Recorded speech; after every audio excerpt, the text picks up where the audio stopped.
Sit down if you want to. Right in the middle of what's going on. I'm in the middle of an interrogation. Take a seat, young Skywalker. The middle children of history, man. Middle of the day, Alfred? Please, take a seat there. Right now, I'm in the middle of nowhere. Stop the middle, it's a base hit! Meeting in the middle. Like. They fought for the freedom of middle. The middle of a war! In the middle of a war! Freaking ridiculous!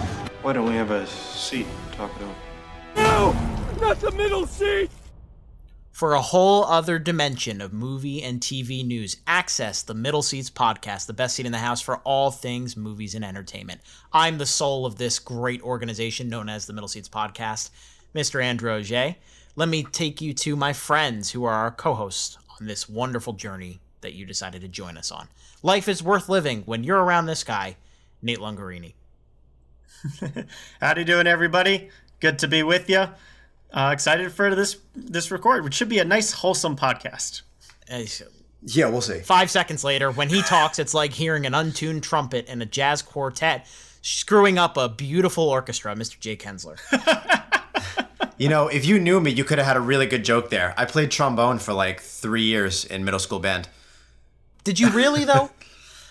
From what I've heard, you didn't do a lot of, like, actual learning in that class. So you do know me. Yeah. If I ever saw this man again, I would sincerely apologize for ruining his life. But no, we basically were there to screw around and get out our middle school buffoonery during his class. It was really something to watch, honestly. You're not a minor anymore. He could punch you. Yeah, he probably would. By the way, Nate, don't think I didn't see what you did. You knew what was coming next. We do this every episode. You set us up with the wholesome and then knew I was going to tear it down immediately. Shh, it's a secret. A secret that we put on Mike every week, or every other week at this point. Yeah. Right. Well, 40-something episodes have passed, and you have arrived at the Middle Seats podcast, as we said, the best seat in the house for all things movies and entertainment. Here's what's going to happen this time out. Our show is divided into 3 segments. Our first topic is lobby talk, where one member of the crew pitches a topic that you would talk about in the lobby of a movie theater. Remember those movie theaters, guys? Sure don't. R.I.P. R.I.P. Then we move into our news segment. We have 3 things of news, 2 very juicy trailers we want to talk about as we turn our horizons towards the movies of 2021. And then we go back a little bit in time to the movies of 2020 and talk about one of the biggest movies that did actually come out this year. Not in the way that people thought it was going to, but we get to talk about Pixar's Soul, which is a big one that I know was on my calendar, and I'm sure was for the gents here as well. So let's go to something that is worth our time, Jake's Lobby Talk. Let's all go to the lobby. You're in the lobby? What do you look like? I will blow up the block before you can make the lobby. So basically what I was thinking in honor of, reviewing Pixar's new movie Soul is pitch a Pixar movie. What would you pick? They're so creative and they're so really revolutionary with almost everything they come out with in one way or another. What kind of topic or concept would you really like Pixar to tackle next? And I guess I'll begin since it was my idea. I think in the age of, mental disabilities and different kinds of psyche are coming out, like anxiety and depression and stuff are really, really well known or a big focus point for society. I would love to see Pixar try and tackle something like that, but also go a little bit further, like mood disorders, even like bipolar, the like autism spectrum with Asperger's and stuff like that. Because there's a lot of kids out there who don't always feel seen or heard, and I feel like Pixar would actually be the absolute perfect place for that to really move forward. And they're so creative and so inspiring that I think they would really just do an incredible job. Like even horror movies like Hereditary have done some kind of mental illness metaphor, and there's a lot of it out there coming out now, and I really think Pixar could just do a beautiful job. I don't know that I would want to see it in a superhero form because 1, The Incredibles exist, but 2, that feels kind of like a cliche, pairing some kind of, autism-esque kind of thing with superpowers. I feel like tends to be the go-to. So I would let them handle that, the brilliant brains over at Pixar, but I would really, after seeing all the stuff they can do with Soul and Inside Out, and frankly like Toy Story, I would love to see them tackle something like that. I think it would really be an exceptional kind of concept for some people. A lot of crossover in the audience between Hereditary and Pixar movies. definitely. Only a little bit different. I'll be the person who needs to watch a Pixar movie after seeing a horror movie, so I'm all on board for that. To cool you down. Disclaimer, I'm not recommending Hereditary to you, Nate. No. And I'm totally on board for the autism character there, Jake. I think that's something that would be really cool to see in a children's movie, just so that way both kids and adults kind of have a new perspective on how to interact with those types of people in real life. You know, that's good life lesson skills right there. Yeah. You know who does a really good job at portraying autism for children? Sesame Street has a character that they added a couple of years ago that very much touches on that. So that's obviously for like very young children, but it's a good way to indoctrinate it. I think it's valuable to kind of define what we're talking about when we say a Pixar movie, because Jake hit on it there. They take these concepts that seem like it's a DreamWorks movie or it's an Illumination movie, but they imbue it with something really adult.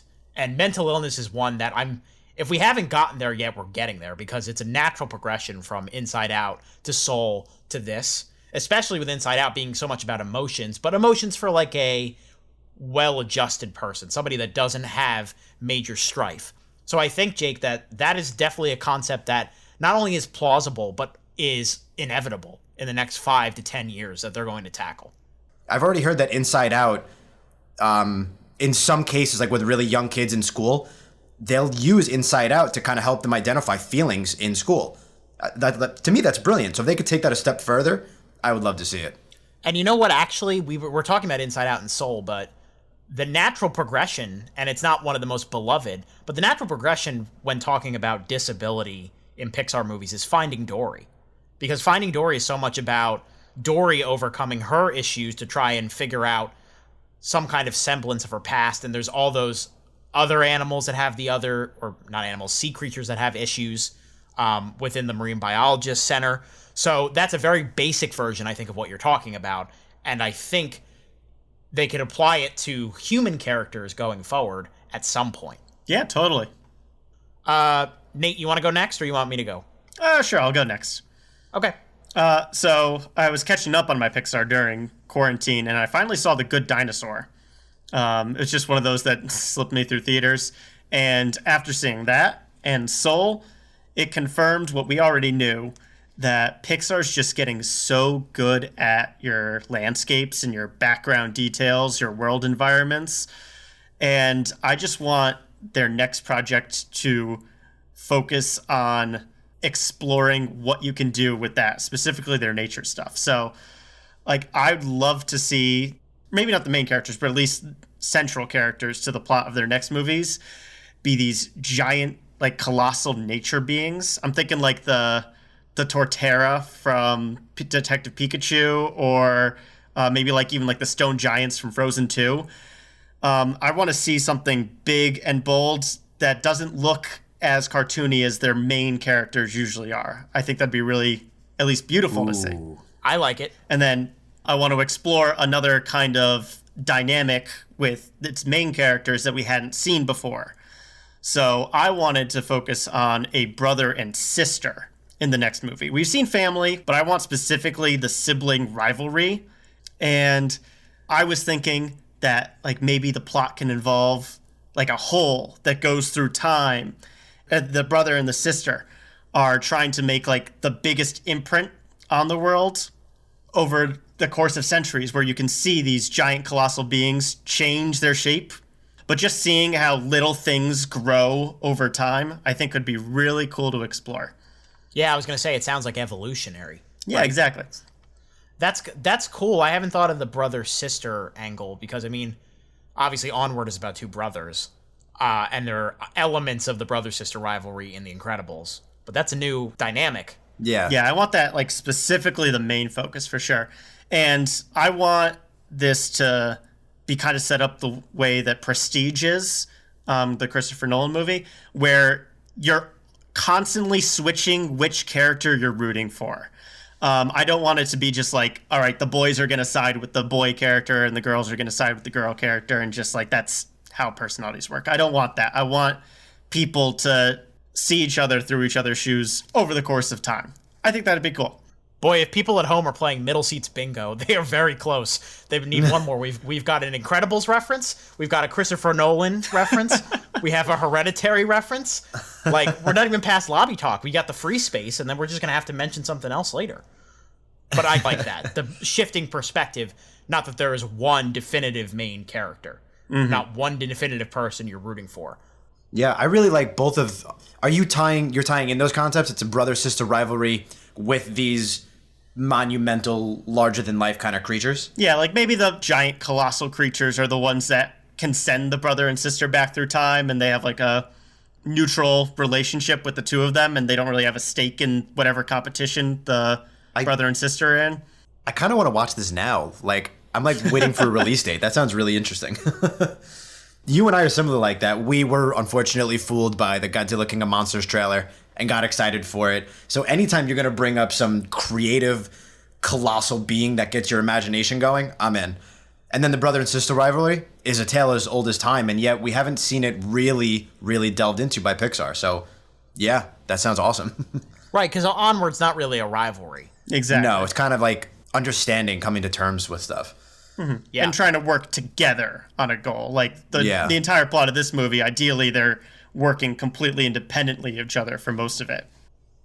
So your idea is a little more fully formed than Jake. No offense, this is not a knock on Jake. This is much more. No, yeah. But like, do you have a working title? Because I have a working title for mine, and I'm gonna take it a step further. Yeah, you can go the step further. I was gonna say I have voices and everything for mine. This is an idea that I've actually like written down before as something to write 15, 20 years down the road when I'm bored, possibly. So for me, the most impactful Pixar movies are ones that deal with the essence of the self. So that has to do with Inside Out, and that has to do with Soul, which we'll get into a lot more later. But Inside Out is all about how emotions shape us. But something that they really haven't touched on, and it's been something that's kind of been in the past taboo to kind of go into, is societal identity, specifically when it has to do with like roles of an alpha male or cutting around the crap, talking about like LGBTQ sexuality and identity and the way that people carry themselves in society. My movie's not specifically about LGBTQ characters, but it is an allegory for society accepting your true nature despite what expectations that you're supposed to be filled in. It takes place in a savannah in Africa. It's called Hunted. It stars Terry the Tiger, voiced by Terry Crews. It's got a lot of elements of How Do You Train Your Dragon in it. It's got some elements of the Unlikely Friendship. It's got elements of Zootopia with the caste system of the savannah. Basically, Terry, he is like the heir to the throne for the tigers or whatever. His stern dad, Kelsey Grammer, wants him to be a big alpha tiger and, go out and hunt and eat antelope. But he befriends and spares an antelope, Arthur, voiced by Dan Levy of Schitt's Creek fame. And basically, the antelope lifestyle appeals way more to him. And the whole movie is about him accepting that this is his actual true self and finding a way to tell his parents and get his parents to accept it. And obviously, it's a big allegory for coming out and accepting yourself. Because I think Pixar is building its way up to, they had the lesbian couple in Finding Dory, but besides that, there hasn't been a lot to do with the 21st century and where we are now in terms of how people act and how people express themselves, and they don't feel the need to hide their identity anymore. And I think this would teach kids at a very base level a very valuable lesson about accepting who you are so that when they deal with a situation like this down the road, they can kind of draw parallels. Oh, and the entire thing would be narrated by Jean-Claude Van Damme. It would be in the style of a nature documentary a little bit. So kind of a parody of that Talk as about well. burying the lead there, Drew. No, that sounds You're great. going to get that nut to sign on? Yeah. So does that make sense? Yeah, no, I like that a lot. Yeah, no, I think that's great. I'm glad you guys really took my idea and surpassed me. I had this one on the burner. And obviously the picking of Terry Crews is you pick the most alpha voice possible and then kind of contrast it against what the character's feeling. Mm-hmm. And I love Terry Crews, so that's amazing. Yeah, no, I really like it. Good choice, Jake. I think this is a good topic. Thanks. See? Wholesome, Nate. Wholesome. There it is. Yeah, he'll pick at me later for something, I'm sure. Yeah, just agree with things I say and you'll be fine. Aha. That'll do it for Lobby Talk, and let's move into our news segment. And this just in, a Newsbreak special report. I've just been handed an urgent and horrifying news story. So in news, we have this basically recurring segment now. Jake, can you make like a dun dun noise or something? Dun dun dun. I like that. That's our continuing coverage noise now. And we are continuing our coverage of how the pandemic is affecting business. So last time we talked about the Cruise Bot 3000 rumors and changes to different sets and the money that people were being paid to do movies. And now we're talking about the actual movies themselves and stories that have come out about streaming services trying to basically circle the, what's the name of the shark in Jaws? Oh, yeah, Jaws. Yeah, duh. Circling like Jaws around these different high-profile blockbuster movies and trying to swoop them up and take them off the hands of companies that might be scared to put them in theaters. So the big one that came out a couple of weeks ago is that both Netflix and Apple TV Plus reached out to see if Paramount would be willing to sell them Top Gun Maverick. Now, Top Gun Maverick could make a lot of money at the box office, obviously with Tom Cruise in a highly anticipated sequel. So Paramount not only said no because of that, but also because if they wanted to put it on streaming, they have their own streaming service launching next month. But this is far from the only movie that has had people inquiring about its status. Like No Time to Die, which has been delayed 3 million times, so the obvious joke, there's been plenty of time to die, yada, yada, yada. The makers of that one reportedly passed on a deal with Apple months ago when Apple tried to take it off their hands. And we're talking big deals here, like hundreds of millions of dollars paid for these movies to get them onto streaming. So I guess the best way to start, let's start with you, Nate. Do you think companies should be considering this? And do you think there is an expiration date if this pandemic is still really severe, say in July? Will we see some of these major movies start to yield a little bit and be sold to these different streaming services? Yeah, it's a tough call to make, obviously, and that's why all these streaming companies are circling like vultures, just trying to get the scraps of original content, especially big original content like your No Time to Die and other major blockbusters. So if I was in, let's just say, Paramount shoes, absolutely not. I have my own streaming service. Why would I ever sell it to somebody else when I can try to make it all under my own umbrella and my own money? Especially for your big blockbusters. I don't think anybody would be going after all the Warner Brothers movies that are showing up on HBO Max, even though they're only staying on that platform for a month at a time, right? With each release. Right. You're going to hold on to your own properties. It gets a little bit more interesting for the companies that don't have a dedicated streaming platform attached to them. Even then, I still think your big blockbusters, you're going to stick with. And the question is more about your indie films and your A24 releases. Those kinds of things are definitely more likely to be thrown to streaming if you can make the quick buck on it. Because they usually didn't make their money back anyway, unless they really blew up in theaters. Yeah. But there is also the question of, and Jake, we'll toss it to you here, the issue of, is there going to be a backlog of stuff kind of cannibalizing each other? All these different movies coming out at different times. Are they just going to keep shifting things back? Do you think there will be a period where they do cave? Or do you think that going forward, we are still going to be having the insistence that these movies are coming to theaters? I was actually kind of wondering that back in April when, basically everything was just getting pushed back and pushed back and pushed back. I was like, is 2021 and 2022 just going to be completely jam-packed with movies? Are we just going to have 2.5 years of movies crammed into 1.5 years? I don't know. I think a lot of it's going to kind of be a case-by-case basis. Some movies, if, maybe the studio sees a rough cut and is like, you know what? I don't think this is going to do that well. This would probably be a January movie anyway. Sure. Maybe we'll make more money by selling it, I think that's possible, and I think if they're going to have movies competing with each other in theaters or on streaming services, then yeah, maybe they'll sell it and try to make more money where they think, whichever one they think would make less, maybe they'll sell that one. But it's really tough to say because, things are still getting pushed back. Like we said, No Time to Die got pushed back again. Black Widow got pushed back again. If it's potentially a bomb or potentially a misfire, if Doolittle didn't come out yet, I could see somebody selling that. You know what I mean? Yeah. So I think there's a lot of a good pick, different, lot of different cases. I think it really depends on the movie. Nate is right where it's going to be more the mid-budget ones that are getting sold like this, basically. A good example was a movie that was supposed to come out last summer, The Woman in the Window. I don't know if you guys vaguely remember trailers for that. It was an Amy Adams thriller. And that's now going to Netflix in this new world. Now, wow.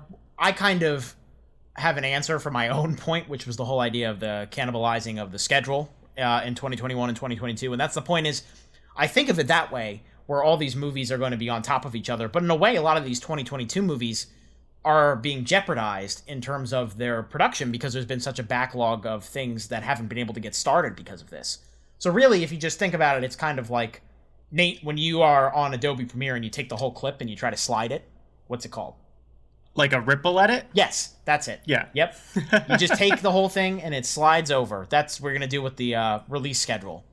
Mm-hmm. Don't you love all the shop talk? You're doing a great job, Drew. I think I followed what you were saying. There's certain movies are just, they're going to just keep getting slots pushed back a little bit. But what do you think happens if, like a lot of movies get released the week of Christmas every year? What if there's literally, 25 movies that want to get released around Christmas? Certain things will have to budge. Like, there will only be room for the biggest. In a way, that could be good because it spreads out the quality material throughout the year more. Maybe we won't have the traditional January always sucks kind of thing. And this gets back to our major argument, where it's just kind of talking about the whole idea that these big budget movies are going to dominate and the mid-budget movies / lower tier blockbusters are going to suffer. So it all comes back to that. Every conversation we're going to have about this pandemic comes back to that. It's going to get repetitive. Let's talk about actual movies that are coming out and get back into my comfort zone and a happy time ish. Wholesome, Drew. Wholesome. See? That's going to be like the subtitle. He's trying his damn best. Yeah. It's not going to last very long. You know what? We'll see. We're going to go to Disney next, so that'll help. We have two big trailers to talk about tonight. The first is for the 59th animated film from Walt Disney Animation, Raya and the Last Dragon. Let's catch you up. My name is Raya. My daughter, I believe our people can come together again, but someone has to take the first step. We must find the last dragon. I wish to join this fellowship of butt-kickery. We really need your help. I'm gonna be real with you. I'm not like the best dragon. We're doomed. You and the dragon are coming with me. My sword here says we're not. The world's broken. Maybe it's broken because you don't trust anyone.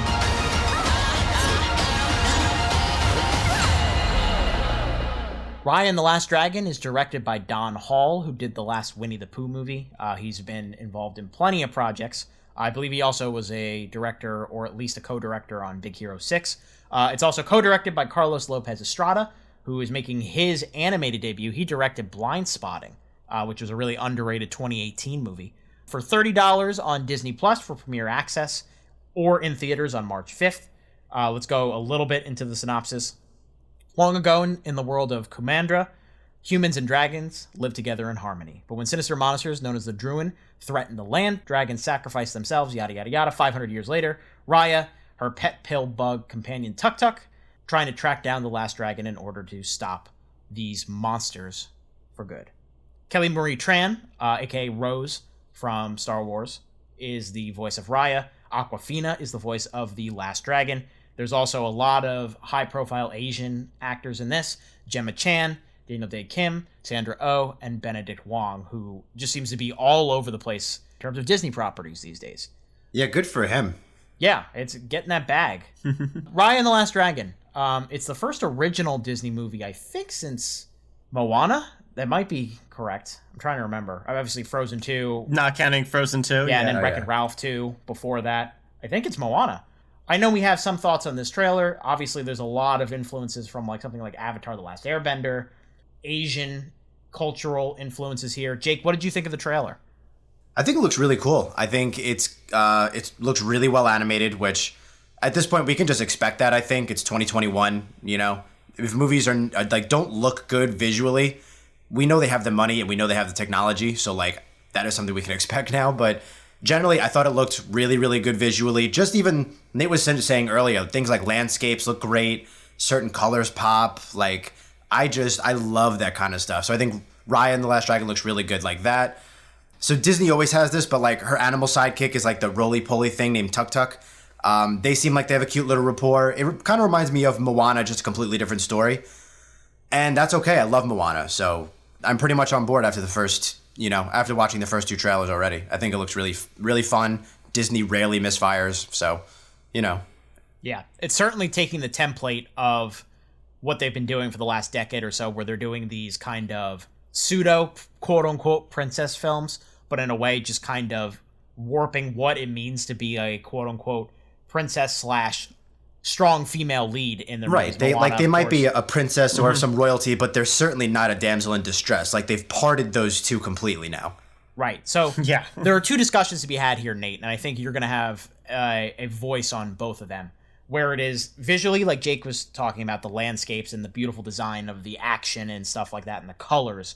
But also, you've got your traditional Disney angles with the baby and the actual dragon voiced by Awkwafina and the comedy side relief characters. Is there anything that's raising red flags for you, or are you all 100% positive here? Yeah. So we've gotten a teaser trailer, and this is the first official trailer for Raya and the Last Dragon. I think I like Raya a lot more from this trailer because we actually get some emotion from her, a little bit more of what her goal is here. So I'm very optimistic that they'll do something fun with her, but I don't want another cookie cutter action heroine like we saw in Raya, like we saw in Moana, like we saw in Mulan, the live action one. I'm hoping that they have a more complex character that needs to overcome some challenges of her own. So that looks good to me. The baby looks almost exactly like a DreamWorks Boss Baby, like complete with the eyebrow raise and all that stuff. I'll give that one a chance, but that one definitely seems very Disney for me. The only one that I'm not sold on right now is so far the dragon. She reminds me a lot of the Evil Queen from the Lego Movie 2, especially with the really meta joke about, like, I'm the person who fails group projects but still gets the passing grade. Agreed. Like, that felt a little unoriginal. That feels really, really out of place, especially with this cool world that they seem to be setting up. Like, well, not to go back to Moana, but you remember that joke that Maui makes where he's like, "Oh, this is a bird. It's called tweeting," and it's like, "Oh, come on, man." Yeah, it's like that. Like, we don't need Emoji Movie level meta humor in this movie. Like, make jokes about your characters and your world that you're setting up. Right. And that makes me a little nervous that this is your trailer where you're introducing the character, right? So they're trying to get the best material they have that obviously isn't spoiling anything. And that's the joke they pick. That makes me a little nervous. But like Jake said earlier, Disney is stupidly consistent, sometimes frustratingly so. Yeah. So I'm not too worried about this movie from a trailer. I'm just pointing out the dots. When Moana first came out, they didn't market it as a musical. They marketed just kind of as a straightforward Disney adventure. And my point is, what's one of the best parts about Moana? The music. So I think in this case, we haven't seen and I'm going to be hopeful here. This is me being hopeful. We haven't seen the best that this movie has to offer. This is just a general trailer to get kids excited. But I think I can see inklings of some really interesting, like, complex, warring factions, mysticism stuff that I hope dominates the film, and that these little Awkwafina jokes, which it can be cute sparingly, I just hope it's not, like, overwhelmingly this kind of humor. I think it looks really cool. I think the animation looks stunning. I think the action in general looks really strong. I just, like, every time we see her working with the sword and maneuvering with the sword and fighting whoever this mysterious antagonist she's facing. Yeah, that other female character looks like a really cool rivalry. I'm excited they do something like Avatar: The Last Airbender does, where 2 different factions fighting it out, but both of them think that they're in the right because that's what war is, right? You don't think you're the baddies until until you see the other perspective.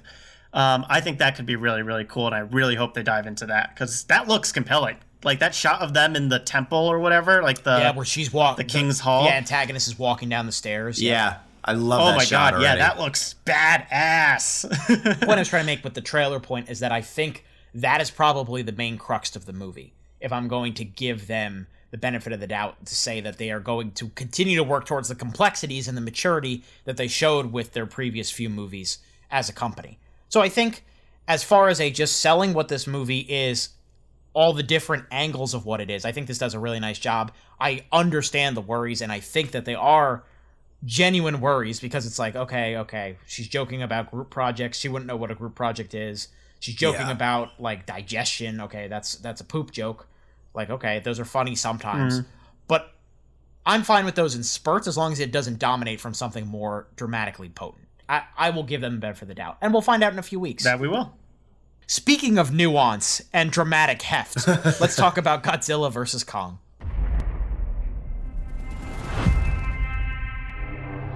We need Kong. The world needs him to stop what's coming. It's Godzilla. Godzilla's out there and he's hurting people and we don't know why.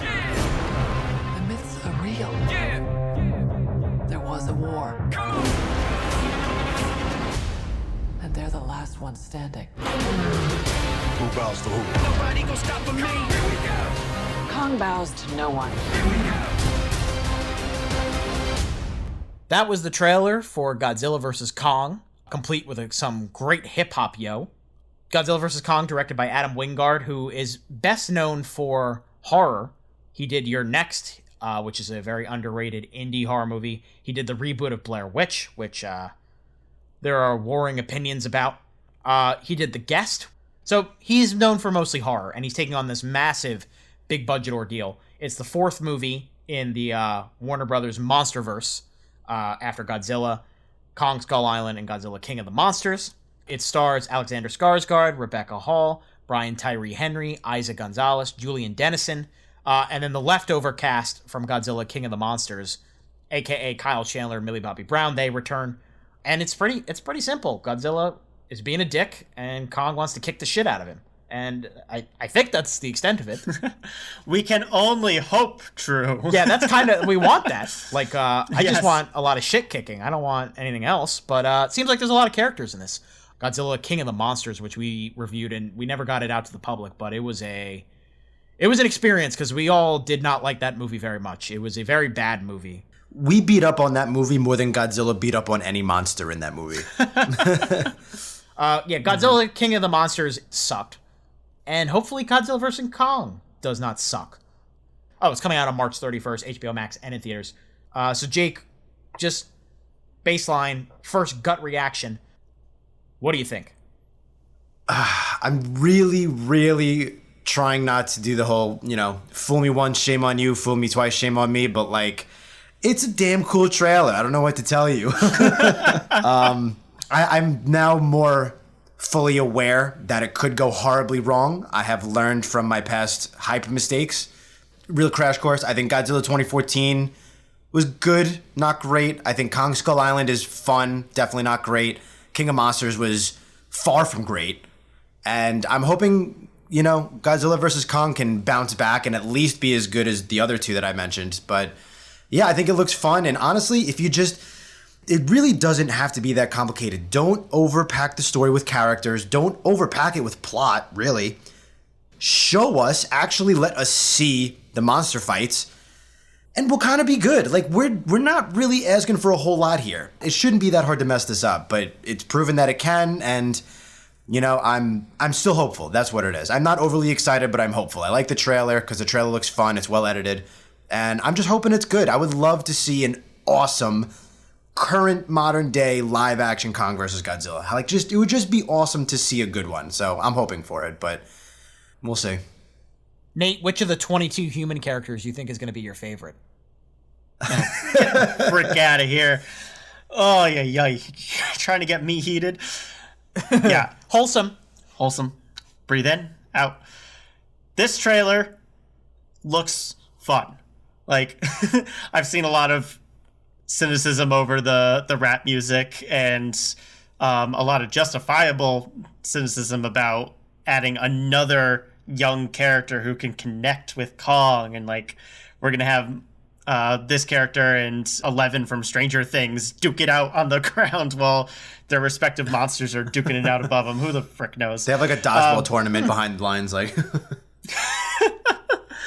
Yeah, I really hope this movie is fun, and I really hope the verses in the title lasts more than just one fight. Like, I do not want a Batman versus Superman situation where we have 10 minutes of them smacking heads, and then, oh wait, no, the real bad guy's right over here.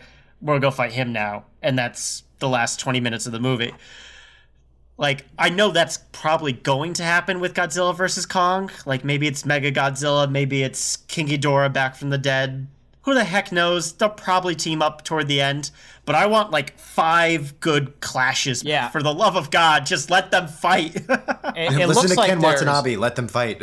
It looks like we get at least 2 fights. Okay, so that's something. Yeah, we got the city and we got the sea fight. And Godzilla's totally going to own Kong in the ocean. And then it looks like they're trying to paint Kong as like the total city brawler champion over here. They give him a weapon, which I think is pretty cool. Yeah. You know what's a good sign, though, for me, as probably the biggest hater of Godzilla King of the Monsters? We can kind of get a sense of what the battles are going to look like just from the trailer.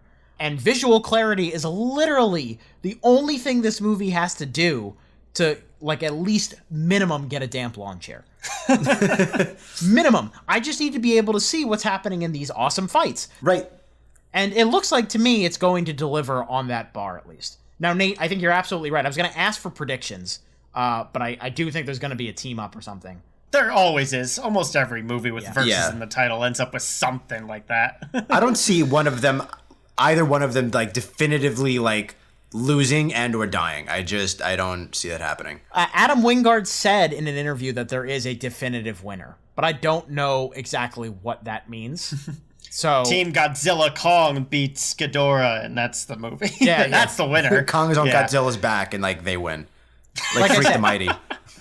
For me, I just need the action to look good, and the effects look awesome. They've had so much time to finish this movie because it's been delayed forever. Yeah, and to be fair, as much as Godzilla King of the Monsters deserves a lot of hate, when you get to see the monsters, they look freaking awesome. For sure, yeah. One of my biggest gripes with King of the Monsters is that in the trailer for that movie, the one that got me and Jake so hyped way back when, was that you had these awesome widescreen full body shots of these monsters clashing, and we're like, yes, give me that, inject it into my veins. And then we got to the movie, that shot from the trailer was the entire scene for the fight, and then everything else was blurred out or zoomed in. Yeah, don't make the fight during a blizzard. Nobody asked for that. Or I don't want to see it from the cranky old building. I want to see the big landscape shot, you know?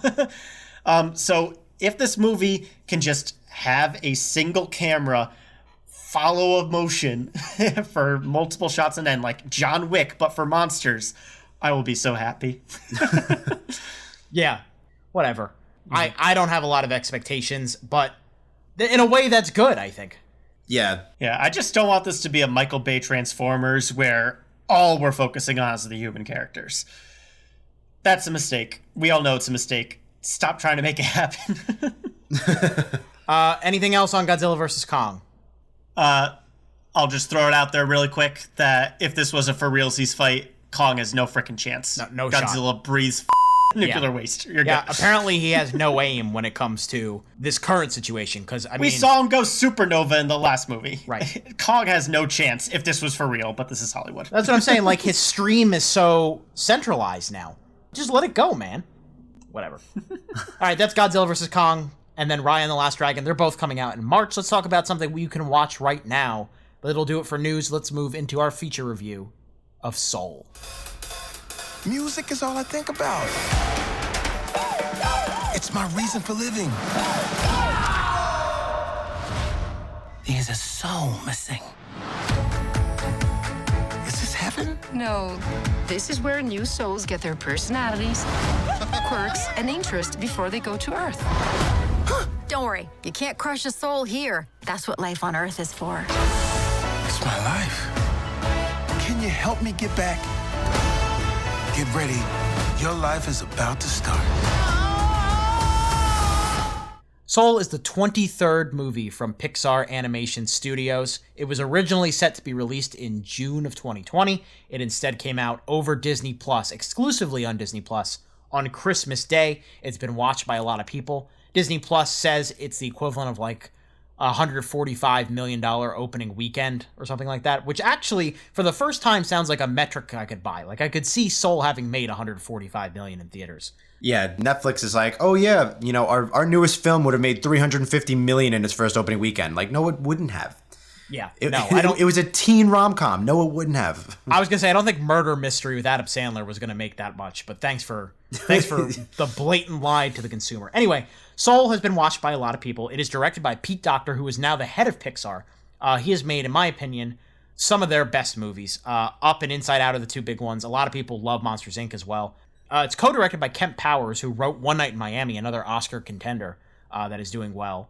And he is a big voice in the African-American community. This movie is significant because it stars Pixar's first African-American lead character, Joe Gardner, voiced by Jamie Foxx. He's a middle school band teacher in New York City. Life hasn't gone quite the way he's expected. He really wants to play piano for a jazz band that travels around the world. And on the afternoon of when his big break is about to happen, he falls into a manhole and he dies. What? I gasped. That's surprising. Oh, I thought you were saying like, oh, spoilers. I was like, it's the whole premise, man. So Joe dies. He travels to another realm between heaven and reality, paired up with 22, who is one of those souls who has been there for a long time and just has no interest in going on Earth. So we've got this mismatched duo as Joe tries to get back to his body. Jamie Foxx, Tina Fey, Graham Norton, Alice Braga, Rich Ayoade, Felicia Rashad. Really big cast, tugging at the heartstrings, and a lot of intellectual concepts. I think it's not too far off to say this is the most adult movie they've ever made. Like, probably the least accessible for, like, a small child. But in a way, that catapults it into a brand new era here. So let's start with you, Nate. I know you have a very nice connection to Inside Out, like I do. What did you think of Soul? Yeah, Inside Out was definitely one of my favorites. This movie obviously is in a similar vein. It's a little meta, if you will. It's all about the inner workings of your being and your character. That's different than, say, Toy Story or Bug's Life, where it's just like, what if bugs or toys had feelings, you know? So this is a continuing pace for Pixar, and for the most part, I think it sticks the landing pretty darn good. I'm sure this is a common critique of the movie where, and you're totally right, Drew, this is an adult movie made for kids. It features an adult character with real middle-aged man problems and a family dynamic to match. That might not be as fun or interesting for kids to grasp. That doesn't mean that it's not a bad movie. It is still a good quality movie, and I think it is matching kind of audience expectations for Pixar, and that's a little bit of nostalgia and a little bit of childlike wonder about an animated movie again. And it's cool to see, and it's great to see that Pixar was able to pull this off. So Jake, you watched this in the best of circumstances, if I remember correctly what you told me. What did you think of Soul? Well, I did watch it a second time since then. My first time, long story short, I watched it in the living room of my house, and I got interrupted like 4 different times. You know, maybe it was letting the dog out, or, you know, helping with dishes, or having to pause it to answer a question. Like, it was always something. So I watched it again last week. It obviously flowed nicer the second time. I'm probably on your guys' base here. It's a little bit under Inside Out, but it's still so good. Again, it's wildly creative. The animation in Soul is just gorgeous. And I'm not just talking about like simply how it looks. They're starting to really nail feels and tones of things. And it's really amazing. Like, a common one is the hustle and bustle of New York City that a lot of people are talking about, and I love that. But 2 specific scenes that stood out to me were the glimmer of like a light or reflection off of Dorothea Williams' saxophone just looks perfect. In the dimly lit room, the way the light shines off her saxophone, and just a hint of like dark rainbow-ish, like a bluish, like how something would reflect off of. It just absolutely nailed it. Like they eventually walk into Joe's apartment at some point. The light that comes through the window, I'm just like, that looks unbelievable. They are nailing absolutely incredible detail. So I'm glad you mentioned the lighting. all of that. Yeah, the whole movie looks stunning for sure. It really is unbelievable how goddamn good this movie looks. But overall, I think it's really, really good top to bottom. I think it's a really important movie.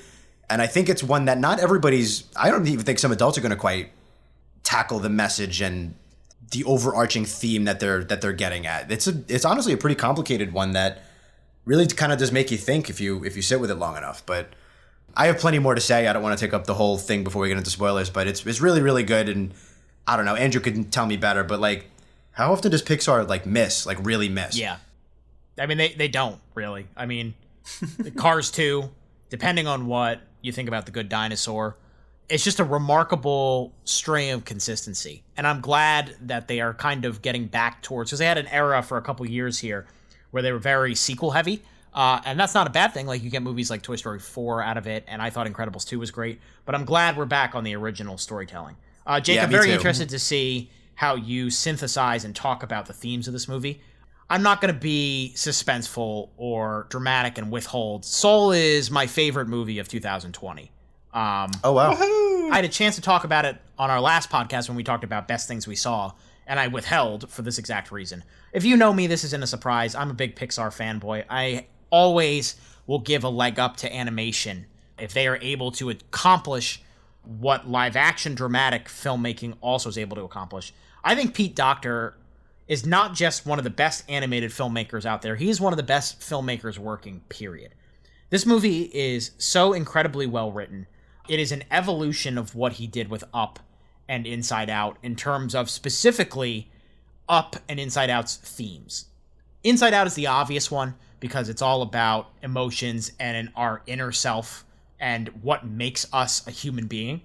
Soul gets into that much more in detail than Inside Out is, because Inside Out boils everything down to specifically understood emotions like anger and sadness and stuff like that. There is much more, not muddying, I should say, but more blending of what makes a person a person. It's so mature and so well detailed. And then Up is about how the journey is just as important as the destination.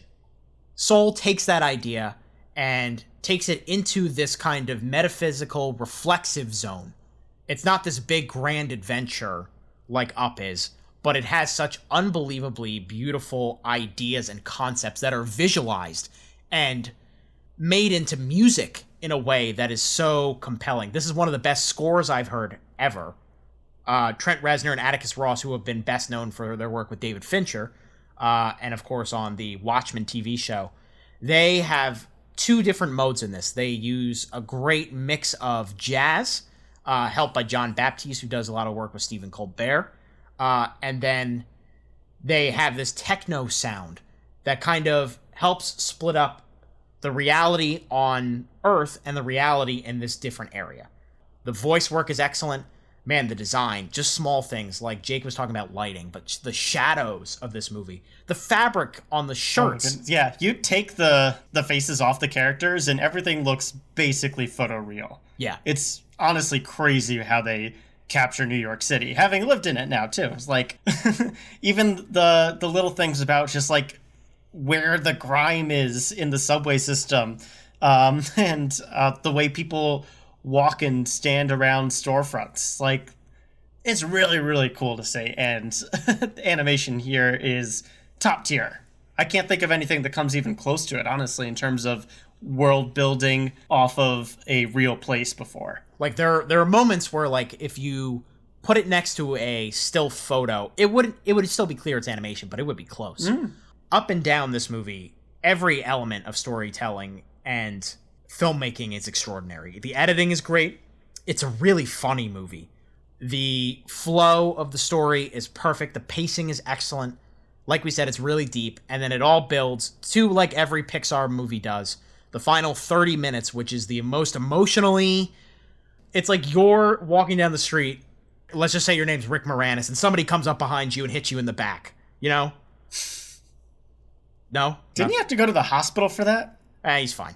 He's Rick Moranis. He's okay. Too soon. But that's the big slap of emotion in those final 30 minutes, and I was a puddle, predictably. Very interesting. I mean, this movie just delivers. All right, so not to be the voice of dissent here, but I didn't have the same emotional reaction that I usually do with a Pixar movie. Like, I don't know if it's just like the state of the character. Like maybe I just related a lot more to Riley than I did Joe Gardner's character. I'm not exactly sure. Like, don't get me wrong, I still felt things. It's not like I didn't cry during Old Yeller kind of thing. I still felt things, but this one didn't resonate me as much as Inside Out did, and I wonder if that's because the movie gets so meta, if you will. It talks about soul in such broad strokes to relate to everybody that there's less specific details for you as a viewer to latch onto. That's an interesting I don't know if point. that was just my own interpretation of it, and somebody might say like, holy crap, I'm having the same midlife crisis thing that this character's going through, and that's me to a T. But for me personally, that wasn't quite it. Same thing. I felt things and I was stunned by things, and I think it has outstanding things to say, but I didn't become any sort of a puddle or a drip even, really, like Andrew was saying. Toy Story 3 and Toy Story 4, honestly, like, you know, all of a sudden somebody takes a hammer to my gut and I'm like, Jesus Christ. I didn't quite get that from Soul, actually. Yeah, obviously I did, and I want to start there in spoilers, because I have a very specific phrase I just wrote down in my notes that I want to kind of illustrate, because I don't necessarily disagree with what you're saying, Nate. There's a lot of abstractness in the ideas, and it can feel sometimes like a creative thesis at points. But there's this very specific point to Doctor's execution, and it's a specific tool that he has used before that really, really made it hit for me. So let's get into our ratings. If you're just joining us for the first time, we rate movies on the seat scale. If we think a movie has virtually no flaws or is just essentially perfect, we give it a Royal Throne. If we think a movie is great, we give it a plush recliner. If we think a movie is solid but has some glaring flaws, we give it a wooden seat. The inverse of that, if we think a movie is not great but has some decent things about it, we give it a damp lawn chair. And if we think a movie sucks, we give it a sleazy outhouse. And then we give it a bag of popcorn moniker in a theoretical world where movie theaters were still a thing. So, guys, Jake, why don't you start with your rating this time? I wanted to do it, and I can't quite get there. It's like probably as high as a plush recliner is going to get. I can't quite venture into the Royal Throne for me. It just, if it had that gut punch that Nate and I were talking about, how it didn't, it probably would have ventured in there. Because, like, there's not a whole lot wrong with this movie, if anything. But it didn't quite reach that level, you know? Like, there are certain Pixar movies that are Royal Thrones for me, and this one is, again, a great movie. I think everybody, and literally everybody, should watch it. But I don't quite personally venture into the Royal Throne territory. And I would also say bag of popcorn moniker, if that's a possibility. I would say yes, because it's just visually unbelievable. And like Andrew said, also score-wise, the sound and the music, just great. So watch this in the best, if not in a movie theater, in the best conditions on a really good screen. You know, it's worthy of more than your iPhone and Disney Plus app. You should watch it in really good conditions. And without your family walking in front of the TV. Right, yeah, without the vacuum on or whatever. Yeah. Right, exactly. Man, this would have been great with a crowd, this one. For a lot of reasons, but... Yeah, I would have loved to see this in theaters. Seeing Inside Out with a crowd was fantastic. Just like uproarious laughter at the right moments. You could hear the sniffles all over. Nate, go ahead. Yeah, I guess I'll start there. I wish I could have seen this in a theater, too. I think the jokes would have landed a lot harder for me. Not that it wasn't funny. The movie obviously is funny, but this movie does a lot of unexpected cameos, is the best way I could put it without spoilers, and those moments were great, but it would have been greater with more people watching. So yeah, I'll second that. This is definitely a bag of popcorn for me. In terms of rating, I'm going to stick with Jake here too, and I'll do a plush recliner as well. This movie is great, and I think it does set out exactly what it wants to do, and it pulls it off pretty flawlessly. What's missing for me is the emotional connection. I think this movie, it's so abstract in a way that feels more like how Jake and I were pitching our Pixar concepts at the beginning of this episode. It's not that it's fully fleshed out, because that's not the point of the movie, but the fact that it isn't makes me want just a little bit more to relate to. And that's a lot of bubbly language for basically me saying I wanted to connect to the characters a little bit more. And I think that just comes down to personal preference. This movie does great things. I'm glad that it ventured into new territory, but I almost feel like it wasn't as creative as some other Pixar concepts, because it's almost easy to talk about things in abstract ways. It's a lot harder to come up with something like Inside Out did with all the machines that made a brain work, or the society that constructs The Incredibles or Monsters, Inc. And this one feels a lot more floaty to me and less concrete. And I think that's as closest to I can say forming this into a coherent idea. So I'll leave it there. Plush recliner, heartily recommended, but really, really like the movie all the same. Those are interesting points, Nate. Okay. So if it's going to be my favorite movie of the year, it's got to be A Royal Throne. That's pretty obvious, I think. Absolutely bag of popcorn moniker. Nate, I hear what you're saying in terms of the complexity of the design of the world. It's hard for me to verbalize why I disagree with that, because in a way I do agree with you in terms of, like, when you stack this up to just the different places and realms that they go to in something like Inside Out, there's not as much journeying in Soul. But in a way, it's still hitting every single note that it's trying to hit. So it didn't really matter for me, because for me, I was still getting the same effect, even if it was just kind of like, it was lacking in certain areas of design. Sure. Oh, one thing we didn't touch on that I do want to touch on. This movie is so universally interesting and fits all kinds of walks of life and fits everybody in terms of its emotional catharsis. But I really appreciated the African-American centric culture that is the backdrop for everything, like the barber shop that he goes to. Yeah. And just the use of jazz and stuff like that. Like, Pixar has been criticized a lot for their lack of diversity, and there are elements that they're still going to be criticized for going forward, but I think this is a really good start. So that's a point that we hadn't touched on that I can touch on here, and I wanted to give them thumbs up for that.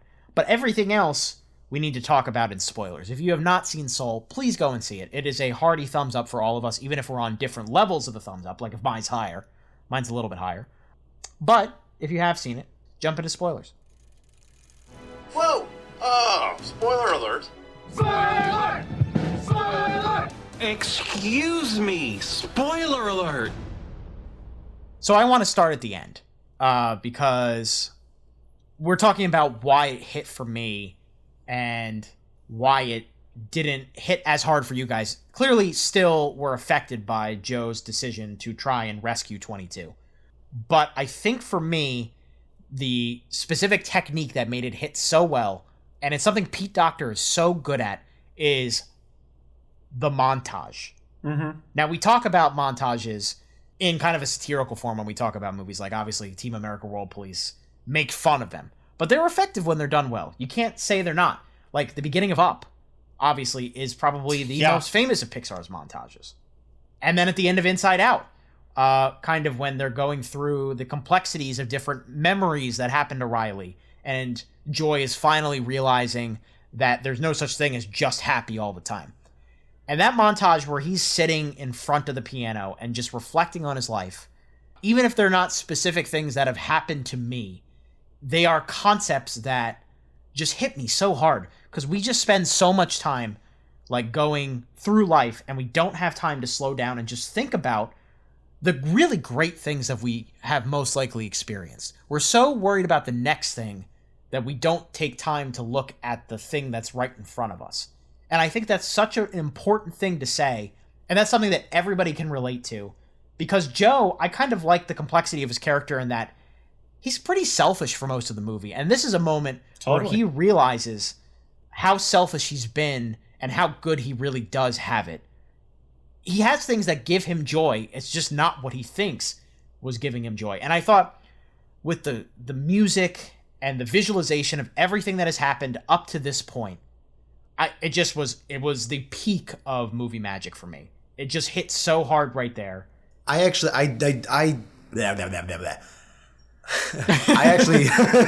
my big cohesive thesis essay, and then you go.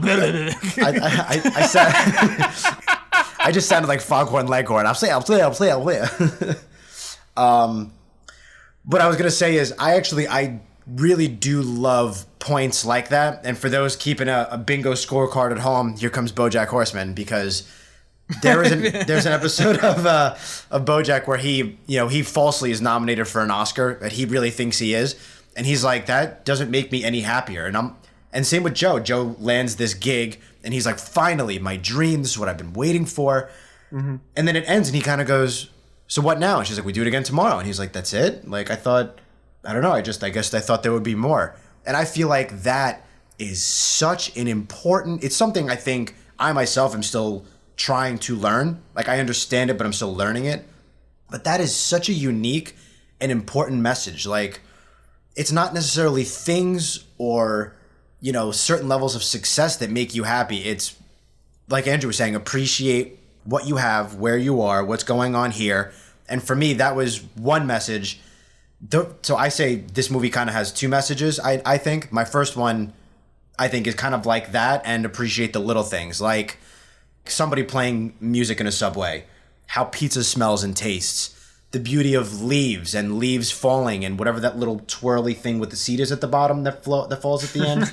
I don't know what it's called exactly, but like that's a unique looking shape for a leaf, and it falls in a unique way. So somebody who's never seen that before might look at that and go, wow, it's really the little things. And that is one of my absolute favorite things about this movie. I'll totally sign on with this, Jake. Like the first message in particular, I think, is the one that it really hits the hardest on, is that an individual thing or an individual moment is not going to turn your life around and make you happy.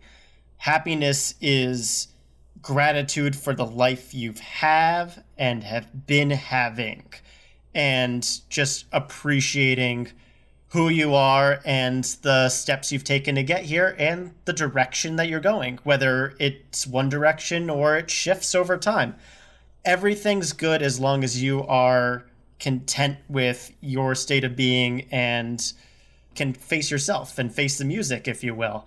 And I think that Joe Gardner's arc is a really, really good one, because you're right. He's selfish for a good chunk of the movie, but not in a mean way. No, kind of a natural way. He's very passionate. And I think a lot of people might look at themselves and say, wow, I'm kind of like that, but instead of music, it's Pokemon or sports or whatever it is. And just hypothetically Pokemon. That was just hypothetically Pokemon, For us, I'm sure that there are some people in our lives, like the barbershop guy, who's just like, oh my God, can this guy stop talking about movies for once? Right.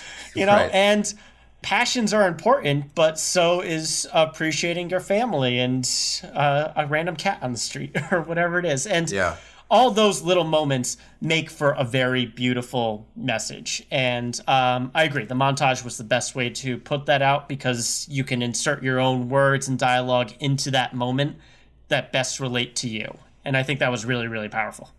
Yeah.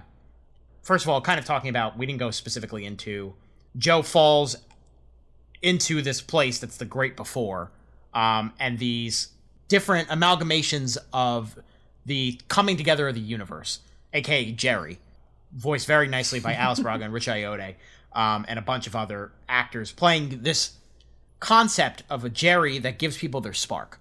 And Joe is talking to the Richard Ayoade Jerry and talking about how she didn't have a purpose. Why did she get her spark? And Jerry goes like, you humans, that's such a simplification of the concept. That's not what we do here. You guys and the society that we live in build up expectations and milestones that we need to be hitting, and those are our purpose to get through life. But in reality, it's good enough to just live.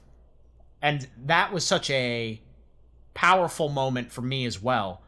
Let's kind of get into the big controversial topic, because it kind of gets into, the idea that they put 22 inside of Joe. Now, it's controversial for one reason, and that reason being Tina Fey, a white woman's voice inside of Jamie Foxx's character, an African-American, obviously, and people are mad about the representation of that, and we can get into that into a second. But I think conceptually, story-wise, putting 22 in Joe's shoes is a very clever idea, because she doesn't know all these things that we take for granted. And there's this childlike wonder about her that, makes us realize how great life can be with just the little things. And that controversy, at first, when I didn't read into it at first. I just saw people were mad at Soul. And I'm like, what are people mad at Soul? I had just watched it. I don't understand why people are mad. And then I read about it and I'm like, oh, you know what? It is a little bit of that, that white savior kind of concept. I kind of understand what they're saying. Is Tina Fey really good as 22? Yeah.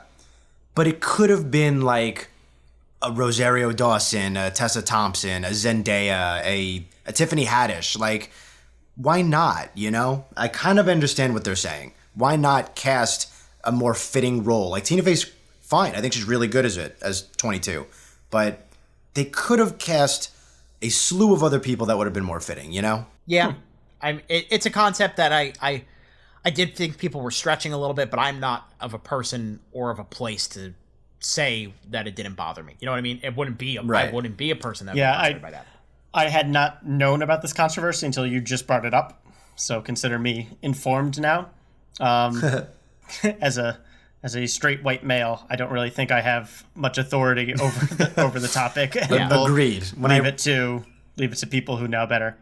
Yeah. But that is an interesting point. If 22 is just an abstract concept, it could have been any voice. That's an interesting thought. Yeah, especially when there's such diversity with the Jerrys and the Terrys. Which, by the way, we haven't brought up Terry yet. Not a villain, but Rachel House, who is a very accomplished voice actress, does a really good job. She's very funny as Terry, who's just the who takes his job too seriously. We all know those types. Yes. I'm sometimes that type. Yes.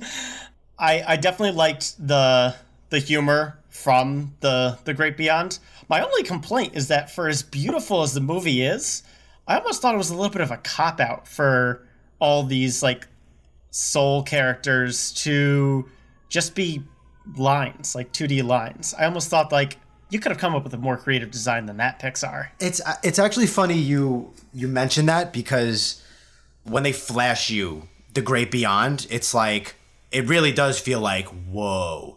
Mm-hmm. So in the actual Great Before, I like that it's kind of bubbly and that it's got this soft feeling. But there is I kind of agree with you, Nate. I don't know if it is in visual or if it's in kind of conceptual, like you were saying before we got into spoilers. There's just something about it that never quite clicks with me. Kind of like, we were saying about the Inside Out mind. There's just something about it. I would have liked another, and I couldn't tell you what. I'm not an expert, but I would have liked to see something else to it. Yeah, it's so broad that it almost feels generically broad, but it's also the point, so it's weird. Right. I hear you. Just so I can clarify, because I did have this is a nitpick for me. It's not an issue, but you have an issue with how Jerry and Terry are designed. It's not so much an issue. I just thought it was odd for such a gorgeous movie for them to just look so flat. I had more of an issue with how 22 and the Blue Souls are designed, in my opinion. If I was gonna have a gripe with any of them, it's just that they're just these blue blobs. I think they could have done better in terms of that kind of design. I wouldn't say it was an issue or anything like that. Right. In the grand scheme of things, Pixar just tackled the idea of soul and purpose and life on Earth, and we're criticizing it. But right. Something about the design that not that it's bad, I just think it could have been better. It's harder to connect with, and I think that might be some of the disconnect that's keeping us from Royal Thrones or something like that. That said, the Great Beyond thing, all those infinite white dots on the blanks page, and then top it all off with the bugs zapper sound. Yeah. When souls were entering. Holy crap, I laughed so hard. And then when before he falls to the Great Before and he becomes 2D and black and white for a second, what a visualization of that crossing over. Oh man, that felt like it was animation porn. You know what I mean? Like the animators were like, watch this, hold my beer. Yeah, I do not want to say that Pixar wasn't creative with this movie, because they absolutely were. Yeah. It's just more in individual moments like that rather than like the scenery of the Great Beyond. Because that could have been made in like Trolls 2, you know, just like the home village was just green grass and blue skies and just like, okay, we're here now. But you're not focused on that. You're focused on the characters. Right. I think conceptually, we've kind of been talking about how this movie is more for adults, and a lot of the humor is that way too. Like, there are so many different little references that, like, the Knicks joke is the big one that got me as a sports fan. Oh my God. Yeah, that was the joke of the movie. Yeah, Easy. Even for a not sports guy, I laughed out loud at that. I'm like, that's so funny. the thought that that could be how luck works. Like, yeah, both directors are big Knicks fans, so they was kind of just ribbing. It was like self. Wow, that's funny. But all these past mentors, which you were hinting at earlier, Nate. I really like those too. How Marie Antoinette like is just ahead, like stuff like that. There's a line where they have these different places where you go to get semblances of your personality, and one of the Jerrys is like, we should stop sending people through the self-absorbed pavilion. No kid is gonna understand what that means, but we're just like, we as adults have dealt with so many self-absorbed people that it's such a really funny but broad concept for us to laugh at. Totally. Yeah. The idea of the zone I thought was really cool. This has been a tough couple of weeks for hedge fund managers because of things that are going on in Wall Street and also how they're visualized here, where it's the ultimate soul-sucking position. Yeah. But I also like the idea that it's not just people who have no will. It's also the idea that people who get too obsessed that also could fall into this lost soul concept. You know, when their passion becomes obsession, and it really literally becomes soul sucking at that point. Yeah, I know you're a big Graham Norton guy.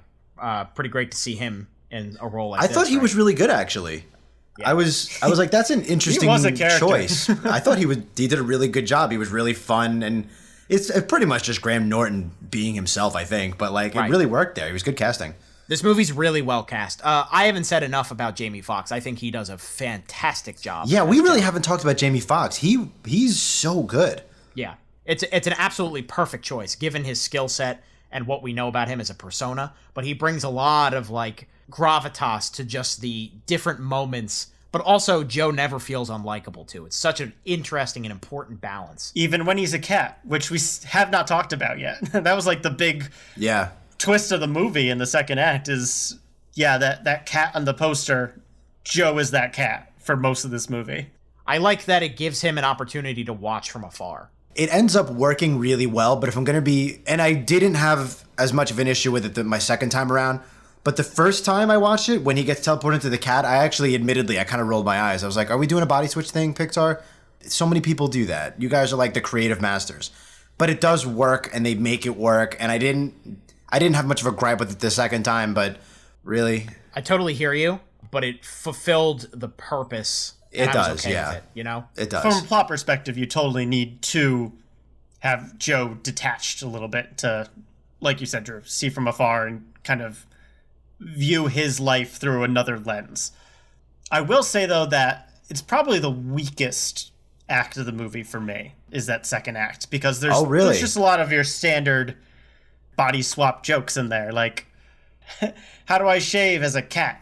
I don't know how to use my legs, or oops, I ripped my pants kind of stuff. And they're funny in spurts, but I think the movie's its best in its third act and the first act. See, that's interesting. I actually thought not that the movie's ever bad, but I kind of thought the first act was probably my least favorite, because that second act is where you really start to see him on his journey, which I really started to like really get into. And then obviously the third act just brings everything home and does an amazing job. But like that second act has that barber scene that we didn't talk about yet. Like, I think there's a lot of, and 22 Inside Joe discovering things that she loves about Earth. I love all of that. So for me, the second act works pretty well. The second act is also easily the most kid-friendly of the three acts. That's what I was going to say. Yeah, that's true too. Right. A lot of those, like the rip pants joke and stuff, obviously we don't laugh at it, but like it's to make sure that the kids don't feel like they're literally in class. I feel like there are little silly things like that. But then you'll also have the scene like when Joe and his mother, brilliantly played by the fantastic Felicia Rashad, they kind of have their confrontation. And that's another great showcase for Doctor's filmmaking, where he has the camera revolve around. You start hearing 22, and then you hear Joe's voice as he confronts his mom about her disappointment in him, or her seeming disappointment in him. So there are still really good things there. Oh, totally. All right, guys, we need to wrap this up here. As great and as dense as this movie is, it's time to say goodnight. So, final thoughts on Soul. Let's start with Nate Lungarini. Alrighty, yeah. It's Pixar. I'm going to recommend it because they totally stick this landing again. It's a great piece, as we've been talking about, very conceptual piece this time. So adults get on this.